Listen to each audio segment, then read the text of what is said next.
Thank you, and I give the floor to the Asian Forum for Human Rights and Development.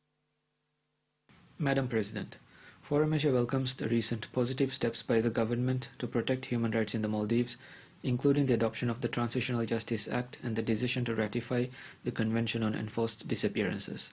These steps will, however, remain wholly inadequate without justice and accountability for the murders of human rights defender Yamin Rashid and moderate religious scholar Afrashim Ali and the disappearance of journalist Ahmed. Lack of accountability in these cases illustrates the persistent impunity for attacks on human rights defenders and journalists. We call on the government to expedite the investigations into these cases in a transparent and credible manner. We welcome that the Maldives has accepted several key recommendations to protect the rights to freedom of expression, assembly and association, as well as human rights defenders.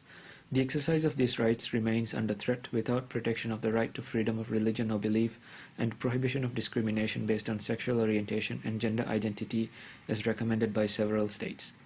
Human rights defenders, civil society and social media users regularly face threats from extremist groups. Human rights advocacy, including calls to end discrimination and violence against women and children, as well as legitimate criticism of violent extremism, is often construed as blasphemy or contradictory to religion. Instead of protecting those under threat, the government has legitimized such extremist narratives for political expediency.